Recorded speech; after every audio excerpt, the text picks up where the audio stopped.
வணக்கம், இது உங்கள் மருத்துவ நேரம் நிகழ்ச்சி. இன்னைக்கு நம்ம மருத்துவ நேரம் நிகழ்ச்சியில் டாக்டர் முகமது ஹசன் சஃபி அவர்கள் நம்ம கூட உங்களோட சந்தேகங்களை தீர்த்து வச்சுட்டு இருக்காரு. ஒரு காலர் இருக்காங்க சார், பேசிடலாம். வணக்கம், மருத்துவ நேரம். யார் எங்கேருந்து பேசுறீங்க? சார் கொஞ்சம் தெளிவா பேசுங்க சார். டாக்டர் அவர்கள்கிட்ட உங்களோட கேள்வியை வந்து நீங்க கேட்கலாம். என் பேர் ராஜேஷ், நான் மதுரையில இருந்து பேசுறேன். சார் என்ன சந்தேகம்? Hello hello sir. சொல்லுங்க சார், நீங்க லைன்ல தான் சார் இருக்கீங்க. டாக்டர் அவர்கள்கிட்ட உங்களோட கேள்வியை கேளுங்க. மேம், இந்த மாதிரி நான் வந்து எனக்கு ஏஜ் வந்து 21 மேம் ஆகுது. ஓகே. Hello sir. ஓகே, கேக்குது சார். எனக்கு என்ன ப்ராப்ளம், அடிக்கடி மழை முடியாகிட்டே இருக்கு. அதாவது ஒரு நாளைக்கு 4 தடவைக்கு மேல போற மாதிரி இருக்கு. அதனால அதுதான் சார் சொல்ல முடியும். சரிங்க சார், இந்த மாதிரி பிரச்சனை உங்களுக்கு எத்தனை வருஷமா இருக்கு? இது ஒரு 6 மந்த்ஸா இருக்கு. 6 மந்த்ஸ் ஏதாவது வைத்தியம் பார்த்துருக்கீங்களா? இல்ல சார், எனக்கு சித்தா தான் பிடிக்கும்னு சொல்லி வெயிட் பண்ணிட்டு இருக்கேன் சார். சித்தா மட்டும் போய் பார்த்தீங்களா? என்ன சார்? இல்ல சார், இன்னும் பார்க்கல சார். Okay sir, okay. இது என்ன, நீங்க சித்தா தான் பிடிக்குன்றீங்க, 6 மாசமா இருக்குன்றீங்க, எந்த பிரச்சனை இதுக்கான வைத்தியமும் பண்ணலைன்னு சொல்றீங்க? ஆமா. இல்ல, இது வந்து சின்ன ப்ராப்ளம் தான் சார் நினைச்சேன். ஆக்சுவலா ஒரு 2 தடவை 3 தடவை போயிடுச்சு. காலையில சாயங்காலம் நைட்டுன்ற மாதிரி. இப்போ 4 தடவை போற மாதிரி இருக்கு. காலையில மத்தியானம் சாயங்காலம் நைட்டுன்ற மாதிரி. அதாவது இது நம்ம இந்த கான்ஸ் சிண்ட்ரோம்ஸ் ஒன்று இருக்குது சார், ஐபிஎஸ்ன்னு சொல்லுவாங்க, இரிட்டபிள் பவல் சிண்ட்ரோம். அதாவது அடிக்கடி மலம் போகிறது, சாப்பிட்டோன்னே மோஷன் போகிறது, இதெல்லாம் பார்த்தீங்கன்னா மலக்குடலில் மலத்தை தாங்குற சக்தி இழந்து அதனால் தொடர்ச்சியாக இந்த மாதிரி பிரச்சனைகள் வரலாம். ஓகேங்களா? நம்ம சாப்பிட்ற சாப்பாடு நம்ம உடம்புல 7 உடற்காடுகள் இருக்குது, சரிங்களா? அது 7த்துலேயும் ஒவ்வொரு நாளும் ஒவ்வொரு தாதுக்களில் கலந்து 7வது நாள் தான் வெளியேறணும். ஆனால் இப்போ இருக்கிற காலகட்டத்தில் யாருக்குமே இப்படி ஆகிற மாதிரிலாம் தெரியல. இன்னைக்கு சாப்பிட்டா அடுத்த நாள் காலையில் மலமாக போயிட்டுருது அப்படிங்கிற மாதிரி தான் ஒரு நிலைமை இருக்குது. அப்படிங்கிறப்ப அட்லீஸ்ட்டு அந்த போகிறதுல கொஞ்சமாவது டைஜஷன் ஆகி நம்ம உடம்புக்குள்ள ஒட்டணும். இது மாதிரி ஒரு நாளைக்கு 4 முறை 5 முறை போயிட்டு இருந்துச்சுன்னா உடம்புல எப்படி சதை பிடிக்கும், உடம்பு எப்படி ஏறும் உங்களுக்கு? அதனால் வந்து நீங்கள் முதல்ல உடனடியாக சித்த மருத்துவரை அணுகி, பழனிலேயே ஜிஹெச்லாம் இருக்குது பார்த்தீங்களா, அங்கேயே நிறைய சித்த மருத்துவர்லாம் இருப்பாங்க. நீங்கள் அங்கே போய் பார்த்து முதல்ல என்ன ப்ராப்ளங்கிறத முதல்ல ஐடென்டிஃபை பண்ணுங்கள். வேறு ஏதாவது மலக்குடலில் பிரச்சனைகளா, மலக்குடல் தளர்ச்சி எதனால் வந்துச்சுன்னு பாருங்கள், சரிங்களா? உங்களுக்கு இந்த வீசிங், ஆஸ்துமா அது மாதிரி ப்ராப்ளம் தான் இருக்குதா? இல்ல சார், அந்த மாதிரி ப்ராப்ளம்லாம் இல்லை. சரி, தோள்பட்டைகளில் வலி வருங்களா? தோள்பட்டை வலி இல்லை சார், ஆனால் அலர்ஜி மாதிரி காலில் இருக்குது. சரி, முதல்ல நீங்கள் கன்சல்ட் பண்ணுங்கள். கன்சல்ட் பண்ணி என்ன ப்ராப்ளங்கிறத ஐடென்டிஃபை பண்ணுங்கள். ஜென்ரலாக நீங்கள் சொல்கிறது வந்து ஒரு நோயோட அறிகுறியாக எடுத்துக்க முடியாது, ஒரு ப்ராப்ளத்தோட அறிகுறி தான் இது, சரிங்களா? சும்மா ஜஸ்ட் சிம்டம்ஸ்னு சொல்லிட்டு ஏதாவது ட்ரீட்மெண்ட்லாம் பண்ணி சரி பண்ணிக்க முடியாது. இதை போய் முதல்ல டயக்னோசிஸ் பண்ணி என்ன ப்ராப்ளம்னு கண்டுபிடிங்க, அதுக்கப்புறம் வைத்தியம் பண்ணி சரி பண்ணிக்கோங்க. Okay sir. சொல்லுங்கள் சார், இதுக்கு ஏதாவது வீட்டில் இருந்து ட்ரீட்மெண்ட் ஏதாவது இருக்கா சார்? அதான் சார், நீங்கள் சொல்கிறதோட ப்ராப்ளத்தோட தன்மையை பொறுத்து சொல்ல நான் சொன்னேன் பார்த்தீங்களா, நிறைய கிரானிக் டிசீஸ், ஐபிஎஸ் இதெல்லாம் சொன்னேன் பார்த்தீங்களா. இதெல்லாமே ஒவ்வொரு நோயோட பேர்கள் தான். இந்த நோயில் எந்த நோய் அப்படிங்கிறது டிஃப்ரென்ஷியல் டயக்னோஸ். அதாவது ஒரு நோயை நாம வேறு ஏதாவது நினச்சி வேறு எதாவது கட்டின்னு சொல்லிட்டு இருப்போம், வேறு ஏதாவது பிரச்சனை உள்ளே இருக்கும். மலக்குடலில் பூச்சிகளோட தன்மைகள் அதிகமாக இருந்தாலும் இந்த மாதிரி ப்ராப்ளம் வரலாம். மலக்குடல் தளர்ச்சியாக இருந்தாலும் இந்த ப்ராப்ளம் வரலாம். செரிமான தன்மை குறைஞ்சி போயிருந்தாலும் இந்த ப்ராப்ளம் வரலாம். இல்லை பயத்தின் தொடர்ச்சியாகவும் இந்த ப்ராப்ளம் வரலாம். ஸோ என்ன காரணம்னு நம்ம கண்டுபிடிச்சிட்டா ட்ரீட்மெண்ட் பண்ணுறது ஈஸியாக இருக்கும். இல்லாட்டி இது பண்ணி பார்த்துட்டு, இப்போ நான் முதல்ல சொன்னேன் பார்த்தீங்களா, நான் ஒரு சித்தா டாக்டர் டிவியில் பார்த்தேன், அவர் சொன்ன வைத்தியம் பண்ணிட்டேன், சரியாகலை, சித்த வைத்தியம் முடிஞ்சு போச்சு அப்படின்ற மாதிரி ஒருத்தனை வச்சு சித்த வைத்தியத்தை நீங்கள் முடிச்சிடக்கூடாதுல்ல. ஸோ அந்த மாதிரி ஒரு தாட் வந்து பெரும்பான்மையாக மக்கள் மனசில் இருக்குது. ஒரு சித்தா டாக்டரை பார்த்தாருன்னா அவர் சொல்கிற வைத்தியமோ இல்லை அவர் கொடுக்குற மருந்துகளோ வச்சு அது சரியாகாத பட்சத்தில் சித்த வைத்தியம் முடிஞ்சு போச்சு அப்படிங்கிற ஒரு எண்ணத்தை மக்கள் மனசில் ஆழமாக பதிஞ்சிருக்குது. ஸோ அதனால தான் சொல்கிறேன், நீங்கள் டயக்னோசிஸ் பண்ணாமல் நம்ம மருந்து கொடுக்கறதுங்கிறது சரி வராது சார். இது டைரக்டாக டாக்டரை கன்சல்ட் பண்ணாதான் இதுக்கு. ஆமாம், கண்டிப்பாக. ஓகே சார், நீங்கள் சொன்ன இன்ஃபர்மேஷன் ரொம்ப யூஸ்ஃபுல்லாக இருந்துச்சு sir. Thank you sir. Thank you sir. ரொம்ப நன்றி சார் கால் பண்ணதுக்கு. டாக்டர் அவர்களை நீங்கள் நேரில் போய் மீட் பண்ணி உங்களோட கன்சல்ட் பண்ணணும்னு நினச்சிங்கன்னா நீங்கள் ஸ்க்ரீனில் தெரியிற நம்பருக்கு நீங்கள் கால் பண்ணிங்கன்னா உங்களோட அப்பாயின்மெண்ட் கொடுத்தீங்கன்னா டாக்டர் அவர்களை நேரில் போய் நீங்கள் மீட் பண்ணிக்கலாம். ஓகே சார், தொடர்ந்து பேசலாம். இப்போ வந்து ஆக்சுவலாக நம்ம ஹீமோக்ளோபின் பற்றி பேசிட்டு இருந்தோம் இல்லையா, ஏற்கனவே நான் கேட்ட கேள்வி. ரத்த சோகை அதை வந்து நம்ம சித்த மருத்துவம் மூலமாக சரி பண்ணலாமா? அதாவது பெரும்பான்மையாக ஹீமோக்ளோபின் அப்படின்னாலே மக்கள் மனசில், இப்போ உங்கள் மனசில் என்ன இருக்குது, ஹீமோக்ளோபின் என்ன நினைக்கிறீங்க அப்படின்னு நம்ம கேட்டோன்னு வச்சுக்கோங்களேன். நீங்கள் சொல்லி ரத்தத்தோட அளவு அப்படிங்கிறது நம்ம பெரும்பான்மையாக சொல்லியிருக்கோம். இது வந்து மக்களுக்கும் மருத்துவத்துக்கும் உள்ள இடைவெளி காரணமாக ஏற்பட்டக்கூடிய பாதிப்பு தான். ஹீமோக்ளோபின்ங்கிறது நம்ம சுவாசிக்கிற காற்றை கேரி பண்ணி கொண்டு போகிற ரத்தத்தில் இருக்கிற ஒரு பொருள். ஹீமோக்ளோபின்ங்கிறது oxygen carrying capacity of the blood. நம்ம உடம்புல உயிர் சத்துக்களை கொண்டு போய் மற்ற உறுப்புகளுக்கு செலுத்தக்கூடிய தன்மையுடையதான் ஹீமோகுளோபின். அதோட கண்டென்ட் குறைஞ்சிச்சு, அளவு வந்து குறைஞ்சிச்சு அப்படின்னா நமக்கு வந்து அந்த ஆக்சிஜன் போகிறது குறைஞ்சிரும். ஆக்சிஜன் போகிறது குறையிறதுனால ஏற்படக்கூடிய பாதிப்பு போதிய ஊட்டச்சத்து உடல் உறுப்புகளுக்கு போகாது. இதன் தொடர்ச்சியாக தான் வந்து அவங்களுக்கு எல்லா விதமான ப்ராப்ளங்களும் வர ஆரம்பிக்குது அப்படிங்கிறது தான் கதை. ரத்தத்தோட அளவுகள்லாம் குறையாது. ரத்தம் வந்து சராசரி 5 லிட்டருக்கு தான் செய்யும். ஆண்களுக்கும் பெண்களுக்கும் 5-5.5 லிட்டர் அந்த மாதிரி இருக்குது தான். ரத்தத்தோட அளவுலாம் குறையாது. ரத்தத்தில் இருக்கிற ஹீமோகுளோபின்ங்கிறது ஆக்சிஜன் கேரிங் கெப்பாசிட்டி. டிஸ்கஸ் பண்ணலாம் அதை பற்றி. ஓகே, தொடர்ந்து பேசலாம். ஒரு நேயர் இருக்காங்க. மருத்துவ நேரம், யார் எங்க இருந்து பேசுறீங்க? ஹலோ ஹலோ, யார் எங்க இருந்து பேசுறீங்கம்மா? ஹலோ, திருப்பூர் டிஸ்ட்ரிக்ட்ல செல்வி பேசுறேன். டாக்டர் அவர்கள்கிட்ட உங்களோட கேள்வியை கேளுங்கம்மா. சொல்லுங்கம்மா. கால் அரைப்புங்க. என்னம்மா புரியல? கால் அரைப்புங்க எங்க அம்மாவுக்கு. கால் அரைப்புங்களா? ஆமா.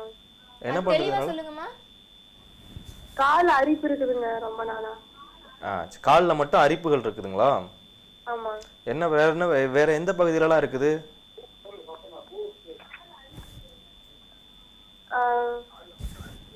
குதிகாலுங்க. குதிங்காலெல்லாம் அரிப்பு வராதுங்கம்மா. கரெக்டாக கேட்டு சொல்லுங்கம்மா. ஹலோ, சொல்லுங்கம்மா. அரிக்காலுங்க. இது ஏகமா அந்த பாதங்கால அரிக்குங்க. புரியல. என்னம்மா? உங்களோட கேள்வியை தெளிவா கேளுங்கம்மா, அப்பதான் டாக்டரால விடையளிக்க முடியும். சரி, நம்ம ரத்த சோகை அரிப்பு. ஓகே, உங்களோட கேள்வி தெளிவா கேட்காதனால டாக்டர் அவர்களால பதில் சொல்ல முடியல. சார், இப்போ ரத்த சோகை பத்தி பேசிட்டு இருந்தாங்க. அதாவது இந்த ஆக்சிஜன் கேரிங் கெப்பாசிட்டி சொன்னேன் பார்த்தீங்களா? நம்ம உடம்புல இருக்கிற உயிர் சத்துக்களை உயிர் மூச்சோட அந்த காற்று நம்ம போய் ரத்தத்தில் கலக்கக்கூடிய தன்மையை தான் ஹீமோகுளோபின் சொல்லுது. அது குறைவுனால ரத்தத்தில் கலக்காமல் போயிடும். ஆக்சிஜனோட கண்டென்ட் கம்மியாகவும் உடல் உறுப்புகளுக்கு போதிய உயிர் சத்து போகாதனால ஆட்டோமேட்டிக்காக சோர்வு ஏற்பட்டும். இதை வந்து நம்ம பெரும்பான்மையாக சொல்லலாம். ஒரு பேரிச்சம்பழத்தை வந்து தேனில் ஊற்றி சாப்பிடுங்க, இல்லைனா பீட்ரூட் சாப்பிடுங்க, அத்திப்பழம் சாப்பிடுங்க, முருங்கைக்காய் சாப்பிடுங்க, முருங்கைப்பூ சாப்பிடுங்க, முருங்கைக்கீரை சாப்பிடுங்க சொல்லலாம். எல்லாம் சாப்பிட்டு சரியாக இருக்கான்னு பேஷண்ட்டு தான் முதல்ல கேட்கணும். எல்லாம் சொல்கிறாங்களே பெரும்பான்மையான மருத்துவர்கள் வந்து நிறையா இதுலையும் அட்வைசபிளாக சொல்கிறாங்களே, இதெல்லாம் சரியாகுதுன்னா அப்புறம் எதுக்கு அயன் கேப்சூல்ஸ், அயன் டேப்லெட்ஸ் இதெல்லாம் எதுக்கு விற்கணும் கடைகளில்? எதுக்கு அதெல்லாம் கொடுக்கணும்? எல்லாமே இயற்கையாகவே சாப்பிட்டு போயிடலாம்ல. இதெல்லாம் வராது காரணம் என்னன்னு நான் சொல்கிறேன். ஓகே, தொடர்ந்து பேசலாம். ஒரு நேயர் இருக்காங்க. மருத்துவ நேரம், யாரெங்க இருந்து பேசுறீங்கம்மா? ஹலோ ஹலோ, யாரெங்க இருந்து பேசுறீங்க சார்? நான் ராமநாதபுரம் மாவட்டத்துலேருந்து பேசுகிறேன் மேடம். உங்க பேர் சொல்லுங்க சார். நைனா முகமது. ஓகே, டாக்டர் அவர்கள்கிட்ட உங்களோட கேள்வியை கேளுங்க. சொல்லுங்கள். ஹலோ, சாமி சார். சொல்லுங்கள் சார், நான் ராமநாதபுரம் மாவட்டம் கமுதிலேருந்து பேசுகிறேன். சொல்லுங்கள். எனக்கு இந்த மூக்கை வந்துட்டு வெயில் நேரம் குளிர் நேரத்தில் வந்து ட்ரை ஆகிட்டு இருக்கு சார் ஒரு பக்கமா. ஒரு பகுதியில் மட்டுங்களா? ஆமாம் சார். சரிங்க. அதுக்கு என்ன சார் செய்யலாம்? வேற என்ன பண்ணுது அது தவிர? இல்லை, அதான் ட்ரை ஆகிட்டு சைனஸ் மாதிரி மூக்கை அடைச்சிக்கிட்டு தொழுவ முடியல, அந்த மாதிரி எதுவுமே செய்ய முடியல. நானும் வந்து டாக்டர் காமிச்சிட்டேன். அது கொரட்டை வருதுங்களா தூங்குறப்ப? கொரட்டை இல்லையா சார்? கொரட்டை வர்றது இல்லை. காலையில் எழுந்திருக்கிறப்ப வாய் பகுதி தொண்டை பகுதியெல்லாம் காஞ்சி போயிருக்குதுங்களா? ஆமாம் சார். சரிங்க சார், நான் பதில் சொல்கிறேன், நீங்கள் கவனிச்சுட்டு வாங்க. Okay sir. அதாவது மூக்கு பகுதியில் 2 மூக்கு பகுதிகளையும் ஜென்ரலாக நம்ம கண்ணாடியில் பார்த்தோம்னு வைங்களேன், கண்ணாடியில் மூக்கு திறந்து பார்த்தோம்னாலே 2 ஹோல்ஸும் ஒரே லெவலில் ஒரே அளவு பாதையோடு இருக்கணும். மூக்கோட துளைகள் அப்படி இல்லாத பட்சத்தில் ஒரு பகுதியில் வந்து சதை எலும்பி அதிகமாக இருந்துச்சு அப்படின்னா ஆட்டோமேட்டிக்காக அந்த மூக்கு சதை வளர்ச்சியின் காரணமாக இந்த பாதையோட அளவு குறைஞ்சிரும். ஒரு பகுதியில் பெருசாகவும் ஒரு பகுதியில் சிறுத்து இருந்துச்சுன்னா இந்த ப்ராப்ளம் வரலாம். சரிங்களா? மூக்கோட சதை வளர்ச்சி, மூக்கில் சதை வளர்ச்சி அதிகமாக இருக்கிறதுனால இந்த மாதிரி இருந்துச்சுன்னா என்ன ஆகுன்னு கேட்டிங்கன்னா, நம்ம முழிச்சிருக்கிறப்ப சுவாசம் கரெக்டாக இருக்கும். படுக்கிறப்ப அகைன்ஸ்ட் கிராவிட்டி, புவியீர்ப்பு சக்திக்கு எதிர்ப்பு நம்ம மூச்சோட சுவாசிக்க முடிய தன்மை குறைவாக இருக்கிறதுனால வாயில் நம்மளே அறியாமல் வாயில் சுவாசிக்க ஆரம்பிச்சிடும். எப்படி நம்ம உயிர் வாழ்ந்தாகணும்ல, இயற்கையாகவே நம்ம உயிர் வாழ வச்சு நம்ம சுவாசி தான் உழுந்து வாழ்ந்துட்டு இருக்கிறோம். தூக்கத்திலே நம்ம ஆட்டோமேட்டிக்காக நம்மளே அறியாமல் வாய் வழியே சுவாசிக்க ஆரம்பிச்சிடும். அதன் தொடர்ச்சியாக தொண்டை பகுதி இதெல்லாம் காற்று போய் நைட்டு ஃபுல்லாக சுவாசிட்டு இருந்தோம்னா, இப்போ நமக்கு தொடர்ந்து வாயை மூடாமல் திறந்து வச்சுருந்தாலும் வைங்களேன், ஒரு 1/4 மணி நேரம் வச்சிருந்தாலே வாயெல்லாம் வந்து காஞ்சி போய் ட்ரை ஆயிரும். பார்த்தீங்களா? அது நைட்டு ஃபுல்லாக அவர் வாயிலே சுவாசிட்டு இருந்தாரு வைங்களேன், அப்போ ட்ரை ஆகிடும். இதுதான் அப்படி நாளடைவில் கொரட்டையாக மாறுறது. இவர் ஃபஸ்ட்டு என்ன பண்ணணும்னா பிராணாயாமம் மூச்சு பயிற்சி சொல்லணும், செய்யறதுக்கு சொல்லிக் கொடுக்கணும். அப்படி செஞ்சாலே சீக்கிரமாக அந்த மூக்கு சதை வளர்ச்சி வந்து குறைய ஆரம்பிச்சிடும். என் தொடர்ச்சியாக அது குறையில உடனடியாக மருந்துகள் கொடுக்கணும் அப்படின்னாலும் அதுக்கு தேவையான மருந்துகள் கொடுத்து ஈஸியாக குறைச்சிக்கலாம். இப்போ பொறுத்த வரைக்கும் நான் முதல்ல நிறைய பேஷண்ட் சொல்கிற மாதிரி சாப்பிட்ட பிறகு சுட சுட தண்ணி குடிக்க சொன்னது. இவர் வந்து சாதாரணமாகவே சுட சுட தண்ணி குடிக்கிறது ஒரு பழக்கமாக வச்சுக்கணும். அதோடு சேர்த்து சில மருந்துகள்லாம் இருக்குது. நம்ம திப்பிலி கேள்விப்பட்டிருப்பாங்க பார்த்தீங்களா? திப்பிலியும் மிளகையும் 2ஐயும் சரிசமமாக எடுத்து பொடி பண்ணி அதை காலைல 1 ஸ்பூன் 1 ஸ்பூன் சுடுதண்ணில் சாப்பிட்டதுனாலே இந்த மூக்கு சதை வளர்ச்சி நல்லா குறைய ஆரம்பிக்கும். அப்படி இல்லாத பட்சத்தில் மருந்து கொடுத்துக்கலாம், அது பிரச்சனை கிடையாது. பிராணாயாமம் செஞ்சாலே முக்கால்வாசி குணமாயிடும். நான் ராமநாதபுரத்தில் கிளினிக் போகிறேன். நான் அவங்க அந்த கிளினிக் வந்தாங்கன்னா அந்த பிராணாயாமம் சொல்கிறதுக்கு நான் சொல்லித்தரேன். அவர் சொல்கிறாங்க அது ஒரு எக்ஸசைஸ் பண்ணிக்கிட்டாலே போதும், ஆட்டோமேட்டிக்காக சரியாயிடும். இப்போ எங்கே அந்த ஊர் பக்கம்லாம் செய்கிறதுக்கு நேரம் இருக்குது. நம்ம இந்த அப்படியே கொஞ்சம் கொஞ்சமாக அந்த திருச்சி தாண்டி நம்ம சென்னை இந்த மாதிரி காஞ்சிபுரம் இந்த மாதிரி மாவட்டத்துக்குலாம் வந்தோம் அப்படின்னா இந்த மாதிரி பிராணாயாமம் செய்கிறதுக்கே அவங்களுக்கு டைம் கிடைக்கிறது இல்லை. ஸோ அந்த மாதிரி பேஷண்ட்ஸ்லாம் மருந்து கொடுத்துக்கலாம். இவங்கெல்லாம் ஈஸியாக செய்வாங்க, செய்ய வச்சு பழக வச்சுக்கலாம். ஓகே, தொடர்ந்து பேசலாம். ஒரு நேயர் இருக்காங்க. மருத்துவ நேரம், யாரெங்கேருந்து பேசுறீங்க? வணக்கம், யாரெங்கேருந்து பேசுறீங்க சார்? வணக்கம், நான் திருச்சியில இருந்து பேசுறேன். உங்க பேர் சொல்லுங்க சார். என் பேர் Babu. Okay Babu sir, doctor அவர்கள்கிட்ட உங்களோட கேள்விகளை கேளுங்க. ஹலோ ஹலோ சார், உங்க சவுண்ட் கம்மியா இருக்கு. உங்க மேடம் சவுண்ட் நல்லா இருந்தது. ஹலோ, நீங்க கேளுங்க சார், அவர் பதில் சொல்லுவாரு. சார் வணக்கம் சார், நான் திருச்சியில இருந்து பேசுறேன். என் பேர் பாபு. எனக்கு அடிக்கடி இந்த டூ வீலர் அதிகமாக ஓட்டா தோள்பட்டைகள் வலி ஜாஸ்தியாக வருது. ஆமாம், டூ வீலர் நிறைய ஓட்டிட்டு இருக்கேன். தோள்பட்டை வலி வருது அடிக்கடி, உடம்பு வலி, முதுகு வலி ஜாஸ்தியாக இருந்துருது. ஏற்கனவே எனக்கு ஸ்டோன் வேற இருந்துச்சு. அது எல்லாம் ஏதாவது இருக்குமாங்க சொன்ன கேட்கலாம். சரி, ஓகே, நான் பதில் சொல்கிறேன், நீங்கள் கவனிச்சுட்டு வாங்க. சொல்லுங்கள் சார். அதாவது நீங்கள் டூ வீலர் ஓட்டுறதுனால வந்து தோள்பட்டு அதிகமாகுதா வெளியே வருதான்னு கேட்குறீங்க. இது ஒரு காரணமாக இருக்கலாம். இந்த டூ வீலரோட ஹேண்ட்பர் இருக்குது பார்த்தீங்களா, லைட்டாக பெண்டாக இருந்தாலுமே ரொம்ப நேரம் பிடிச்சி ஓட்டுறதுனால ஆட்டோமேட்டிக்காக வலி வரும். அடுத்தது ரெண்டாவது பார்த்தீங்கன்னா, டூ வீலர் ஓட்டுறவங்களுக்கு பெரும்பான்மையாக இடுப்பு பகுதியில் வலி வரது தான் நிறைய வாய்ப்புகள் இருக்குது. ஓகேங்களா? இப்போ நீங்க ஸ்டோன் இருக்குன்னு சொல்லிருக்கீங்க, அதன் தொடர்ச்சியாக வரதுக்கு வாய்ப்புகள் இருக்குது. நிறைய ப்ராப்ளங்கள் நீங்க கண்டினியூஸ் சொல்றதுனால எதனால வந்துச்சுங்கிறத நம்ம டயக்னோஸ் பண்றப்ப தான் அதுக்கு முடிவுக்கு வர முடியும். மட்டும் சொல்றேன், நீங்க உங்க வண்டியோட ஹேண்ட்பரை மட்டும் செக் பண்ணி. இல்ல சார், இந்த ரத்தம் குறைஞ்சிருச்சு, அழுத்தம் குறைஞ்சிருச்சுன்றாங்க, அதனால ரத்த ஓட்டம் அதை பற்றி டிஸ்கஸ் பண்ணிட்டு இருந்தோம். ரத்த ஓட்டம் குறைஞ்சிருச்சுன்னு வைங்களேன், பெரும்பான்மை எல்லா விதமான ஆர்கன்ஸுமே சோர்ந்து போயிடும், தளர்ச்சி ஆயிடும். எங்க வேணா வலி வரலாம், இந்த இடத்துல தான் வலி இருக்கும் அப்படின்ற அவசியமே கிடையாது. அப்படி இருக்கிறதுனால இவங்களுக்கு எல்லா வகையிலும் எல்லா வியாதியிலும் எல்லா பகுதியிலையும் நோய் இருக்குது அப்படின்ற மாதிரிலாம் எடுத்துக்க முடியாது. இவங்க பேசிக் காரணமான ரத்த ஓட்டம் குறைவர் காரணமானதை கண்டுபிடிச்சு அதை நிவாரணம் பண்ணிட்டாலே நிச்சயமா இந்த பிரச்சனை சரியாயிடும். உங்க தோள்பட்ட வலி காரணங்கள் இது கூட இருக்கலாம். நான் சொல்றது எல்லாமே இருக்கலாம்ன்ற பேசிஸ்ல தான், இதுதான் அப்படின்ற மாதிரி எதுவும் நான் ஃபைனல் டயக்னோசிஸ்லாம் வரல. இல்ல ஸ்டோன் வேற இருக்கு, எனக்கு 20 mm ஸ்டோன் வேற இருக்கு. ஸ்டோன் இருந்து 20 mm ஸ்டோனுங்களா? ஆமா, ஒரு சைடு கிட்னி சின்னதா போச்சு, பெருசாச்சுன்றாங்க ஸ்கேன்ல எடுத்ததுங்களே. 20 mm ஸ்டோன் இருந்துச்சுன்னா முதல்ல ஏதாச்சும் ஒரு மருத்துவம் பண்ணி அதை எடுக்கிறதுக்கான வழிகள் பாருங்க. அப்படி இல்லைன்னா சர்ஜரி பண்ணி அதை ரிமூவ் பண்ணிவிடுங்க. இல்லாட்டி உங்கள் சிறுநீரகம் நிச்சயமாக பாதிப்பு ஏற்பட்டு சிறுநீரக செயல்பு கொண்டு போய் விட்டுரும். சரிங்களா? முதல் வேலையை அதை பண்ணுங்க. சரிங்க சார். சரிங்களா? அதன் பிறகு மற்ற விஷயம்லாம் பண்ணிக்கலாம். உங்கள் சித்தால எதுவும் பண்ண முடியாதுங்களா? நான் பதில் சொல்கிறேன் சார், நீங்கள் கவனிச்சுட்டு வாங்க. சரிங்க சார். சரிங்க சார், நன்றி சார். சரி, எனக்கு சித்த வைத்தியத்தில் நான் இந்த ஃபீல்டுக்கு வந்தது பிறகு நிறைய நண்பர்கள் கிடைச்சாங்க. எனக்கு நெருங்கின நண்பர் ஒருத்தர் சொன்ன அந்த ஸ்டோனுக்கான மருந்துகளே சொல்கிறேன். இதில் நல்ல அற்புதமாக வேலை செய்யுது. அதாவது 20 mm ஸ்டோன் வரைக்குமே நிச்சயமாக வேலை செய்யும். வெறும் முருங்கைக்கீரைகளோட காம்பு இருக்குது பார்த்தீங்களா, அந்த காம்பும் ஜீரகமும் சரி, காம்பை காய வச்சு பொடி பண்ணிக்கணும். அது ஒரு 50 கிராம் வருதுன்னு வச்சுக்கோங்களேன். அதே அளவு பொடி பண்ணி ஜீரகத்தை ரெண்டுத்தையும் மிக்ஸ் பண்ணிவிட்டு காலையில் ஒரு ஸ்பூன் நைட் ஒரு ஸ்பூன் சுடுதண்ணியில் சாப்பிட்டு வர பட்சத்தில் எவ்வளோ பெரிய ஸ்டோனாக இருந்தாலும் கரைஞ்சி சிறுநீர் பாதையில் வர்றதை நம்ம பார்க்க முடியுது. எவ்வளோ பெரிய ஸ்டோனாங்கிறது மேக்ஸிமம் 15 to 20 mm சொல்கிறது. அதுக்கு மேலே இருக்கிறவங்களும் இருக்கிறாங்க. சொல்கிறது இது எப்படி, நான் ஒரு முறை கல் ஃபார்ம் ஆகிடுச்சுன்னா நிச்சயமாக அடுத்தடுத்த முறை வரதான் செய்யும். இவங்க இதை ரெகுலராக ஃபாலோ பண்ணிக்கணும். கீரையை பிரித்து போட்ட காம்புகள் அதுவும் ஜீரகமும் சரியளவு ரெண்டையுமே தனித்தனியாக அரைச்சி மிக்ஸ் பண்ணி வச்சுக்கணும். காலைல ஒரு ஸ்பூன் நைட்டு ஒரு ஸ்பூன் சாப்பிட்றப்ப நிச்சயமாக கல்லோட பிரச்சனைகள் குறையுது. இது நான் என்னோட அனுபவபூர்வமாக கண்டது. ஸோ இது மட்டுமே போதும். எதுக்கு போய் தேவையில்லாமல் போய் ஒவ்வொரு மருத்துவராக பார்த்துக்கிட்டு நம்ம இதுலேயே நல்ல குணமாயிடும். இவங்க அவாய்ட் பண்ண வேண்டியது பார்த்தீங்கன்னா நான் வெஜிடேரியன் அவாய்ட் பண்ணணும், நான் வெஜிடேரியன் ஐட்டம்ஸ் ஃபுல்லாக அவாய்ட் பண்ணணும், முட்டையோட மஞ்சக்கரு அவாய்ட் பண்ணணும், முட்டைக்கோஸ் அவாய்ட் பண்ணணும். இந்த மாதிரி பொருட்களை மட்டும் அவாய்ட் பண்ணிக்கிட்டால் கல்லோட தன்மைகளும் கல்லோட வலிகளும் அதிகமாகாமல் தடுக்கும். இது ஒரு ட்ரீட்மெண்ட். அப்படி ஒரு 10 mm இருக்குது அப்படின்னா ஜென்ஸ் மட்டும் ட்ரை பண்ணலாம், லேடிஸ் பண்ண வேண்டிய அவசியம் இல்லை. சொல்றேன். தொடர்ந்து பேசலாம் சார். ஒரு நேயர் இருக்காங்க. மருத்துவ நேரம், யாரெங்க இருந்து பேசுறீங்கம்மா? Hello sir. மேடம் நாங்க திண்டுக்கல்ல இருந்து பேசுறோம் மேடம். உங்க பேர் சொல்லுங்கம்மா. கௌரி, ஆர் கௌரி. சார் கிட்ட உங்களோட கேள்விகளை கேளுங்க. சார் வணக்கம் சார். வணக்கம், சொல்லுங்கம்மா. சார், உடம்பு இளைக்கிறதுக்கு என்ன சார் பண்றது? எனக்கு இப்போ கர்ப்பப்பை எடுத்து 3 வருஷம் ஆகுது சார். அதுக்கப்புறம் உடம்பு ரொம்ப வெயிட் போட்டுட்டே இருக்குங்க சார். சரிங்கம்மா, எத்தனை கிலோ இருக்கீங்க? 85 கிலோ இருக்கேன் சார். என்ன வயசுங்கம்மாச்சு? எனக்கு 37ங்க சார். உடம்பு இளைக்கிறதுக்கு ஏதாவது முயற்சி எடுத்திருக்கீங்களா? முடிஞ்ச அளவுக்கு வாக்கிங் போவேன் சார். அது ரெகுலரா கன்டினியூ பண்ண முடியல. உணவு கட்டுப்பாடு ஏதாவது பண்ணிட்டு இருக்கீங்களா? இல்லைங்க சார், இன்னும் அந்த மாதிரி எல்லாம் எதுவும் பண்ணலைங்க சார். சரிங்கம்மா, நான் பதில் சொல்கிறேன், நீங்கள் கவனிச்சிட்டு வாங்க. சரிங்க. ஓகே, இதுக்கு முன்னாடி இந்த கல் பேஷண்ட் சொன்ன பார்த்தீங்களா, பெண்கள் ட்ரை பண்ண வேண்டாம், ஜென்ட்ஸ் மட்டும் ட்ரை பண்ணலாம். ஒரு நாள் ஃபுல்லாக ஒரு அதிகபட்சம் ஒரு 3 to 4 லிட்டர் வரைக்கும் லெமன் ஜூஸ் மட்டும் குடிக்கணும். ஓகேங்களா? அவங்க ஃப்ரீயாக இருக்க டேஸில், சாட்டர்டே சண்டே அந்த மாதிரி டைமில் லெமன் ஜூஸ் மட்டும் குடிக்கிறப்ப ஆட்டோமேட்டிக்காக கல் யூரினில் போகிறப்ப வர ஆரம்பிச்சிடும். ஓகேங்களா? இது வந்து நல்லா கண் கூட பார்க்கலாம். இது இரவு நேரத்தில் ட்ரை பண்ண வேண்டாம். சப்போஸ் கல்லோட லெவல் பெருசாக இருந்து 10 mm 12 mm 13 mm அந்த மாதிரிலாம் இருந்துச்சு அப்படின்னா கல் வர பாதைகள் வந்து கிழிஞ்சு ரத்த வரதுக்கு வாய்ப்புகள் இருக்குது. நைட்டில் வரும்போது தெரியாமல் இருக்கும். இது பெருசாக அது பெரிய டேமேஜ் எதுவும் பெரிய பிரச்சனைலாம் வரப்போகிறது கிடையாது. நைட்டில் வந்துச்சுன்னா ஒன்றும் தெரியாமல் போயிடும், ஐயோ பயந்துருவாங்க. அதனால் வந்து பகல் நேரத்தில் பண்ணுறது ரொம்ப ஈஸி. லேடிஸ் இதை பண்ண வேண்டாம். அடுத்து வந்து இவங்க கேட்டிருந்தாங்க, எடை குறைப்பது கேட்டிருந்தாங்க.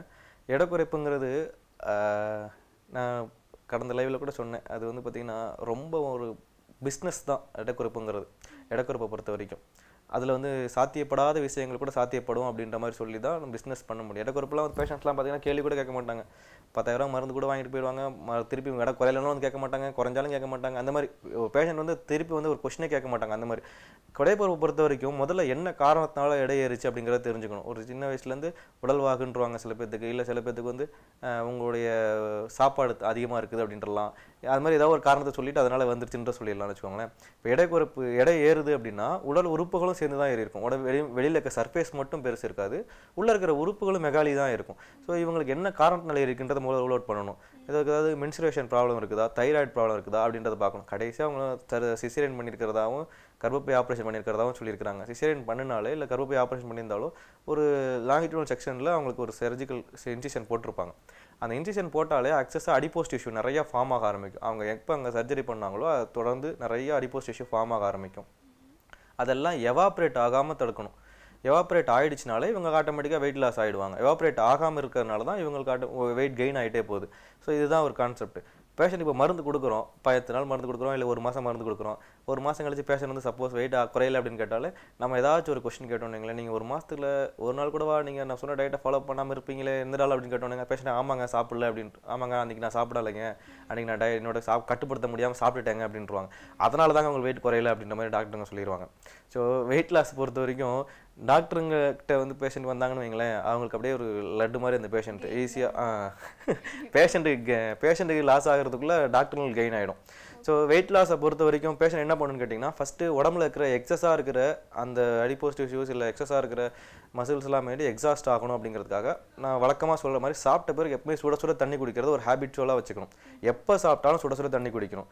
வெயிட் லாஸ் பண்ணணும் அப்படின்னாலே மன உறுதியும் திடமாக இருந்தால் மட்டும்தான் பண்ண முடியும். சும்மா மருந்து மட்டும் சாப்பிட்டுட்டு பண்ணலாம் அப்படிங்கிறதெல்லாம் இயலாத காரியம், பண்ணவே முடியாது.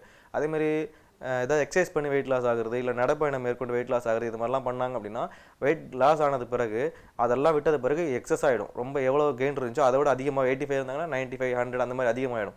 ஸோ வெயிட் லாஸ்ங்கிறது ஸ்டெப் பை ஸ்டெப்பாக தான் போகணும். என்ன ப்ராப்ளங்கிறத கண்டுபிடிச்சி அதை பேஸ்லாம் ட்ரீட் பண்ணணும்.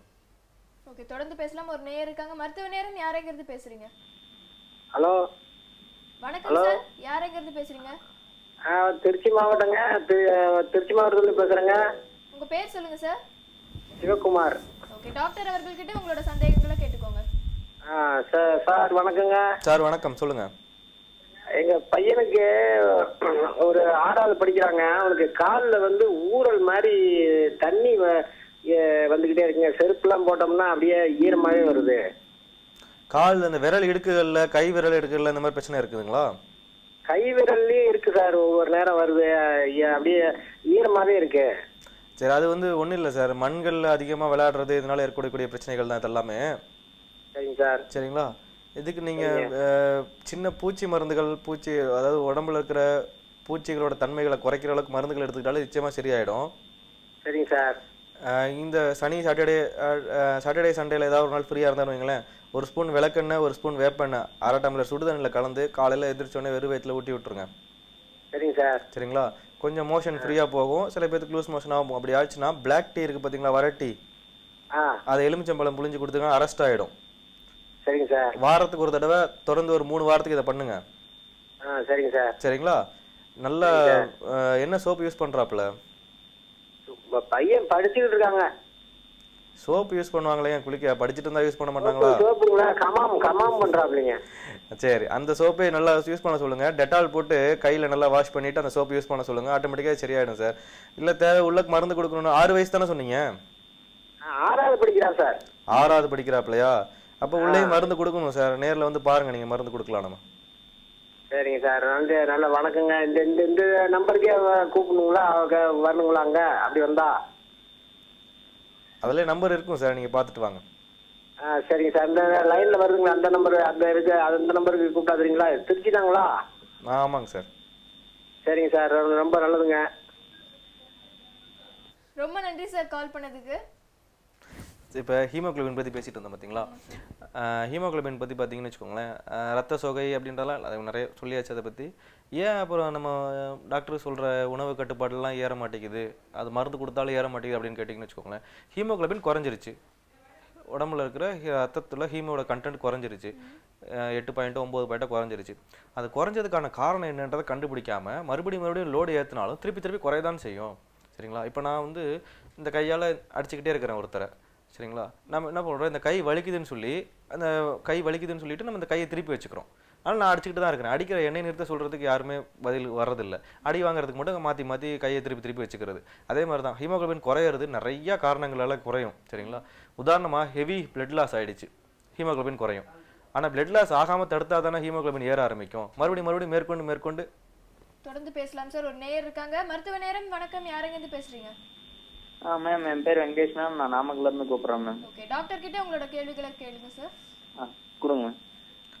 சொல்லுங்க சார், அதாவது வெயிட் அதிகமாகணுங்க சார். என்ன ப்ராப்ளம் சார்? வெயிட் வந்து நான் ரொம்ப கம்மியா இருக்குங்க சார். 50 kg தான் சார் இருக்கிறேன். என்னோட ஏஜ் ஒரு 90 இருக்கும் சார். 19 இருக்கும் சார். 19 வயசுல 50 கிலோலாம் அதிகமே சார். அப்படியாங்க சார்? ஆனா இன்னும் கொஞ்சம் அதிகமாகும் தோணுங்க சார். பார்க்க ரொம்ப ஒல்லியா இருக்கேன். ஹைட்டா இருப்பீங்க. சரிங்க சார். கொஞ்சம் குண்டாகணுங்களா? ஆமாங்க சார். வேற ஏதாவது பிரச்சனை இருக்கா உங்களுக்கு? அந்த மெத்தட்ல ப்ரோகிராம் பாத்தீங்களா? இப்ப கொஞ்சம் தான் குண்டாறாங்க ஒல்லியாருன்னு கேட்டாங்க.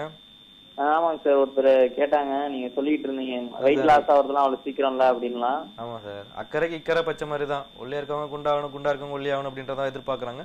சரி, உங்களுக்கு எந்த ப்ராப்ளமே இல்லைன்னா பசி எடுக்குதுங்களா நல்லா? பசினா இருக்குங்க சார். நார்மலா நல்லாவும் தான் சார் சாப்பிட்றேன். இன்புட் அவுட்புட் கரெக்டா இருக்குங்களா? யூரின் மோஷன் எல்லாமே கரெக்டா போகுதுங்களா?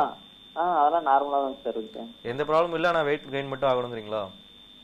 ஆமாங்க சார். சரி பண்ணலாம் சார். அது இயற்கையாகவே பண்ணிக்கலாம், ஒன்றும் பிரச்சனை இல்லைன்னா. ஆட்டோமேட்டிக்காக நல்லா ஊட்டச்சத்து மிகுந்த உணவுகள் கொடுக்குறப்ப உடலில் ஒரு உறுப்புகள்லாம் நல்லா புஷ்டியாகி வெயிட் போகட ஆரம்பிப்பீங்க. இந்த முளைக்கட்டின பயிறு, பாதாம், பிஸ்தா இதெல்லாம் ஊற வச்சு சாப்பிட்றது, உளுந்து ஊற வச்சு நைட் அடுத்த நாள் காலைல சாப்பிட்றது, இது மாதிரி நிறைய வழிவகைகள் இருக்குது. எந்த பிரச்சனையுமே இல்லைன்னா இதெல்லாம் முயற்சி எடுங்க. ஏதாவது பிரச்சனை இருந்துச்சுன்னா அந்த பிரச்சனைக்கு வைத்தியம் பண்ணிக்கோங்க, ஆட்டோமேட்டிக்காக சரியாயிடும். ஓகேங்க சார். ஓகேங்களா? ஓகே சார், ரொம்ப நன்றி சார் கால் பண்ணதுக்கு. ஸோ இதோட வந்து அடுத்த புதன்கிழமை உங்களுக்கு 7 to 8 PM வந்து டாக்டர் முகமது ஹசன் சஃபி அவர்கள் வந்து உங்களோட வந்து மருத்துவ நேரத்தில் மீட் பண்ணுவாங்க. இவ்வளோ நேரம் எங்கள் கூட பேசுனதுக்கு ரொம்ப நன்றி சார். நன்றி. தேங்க்யூ.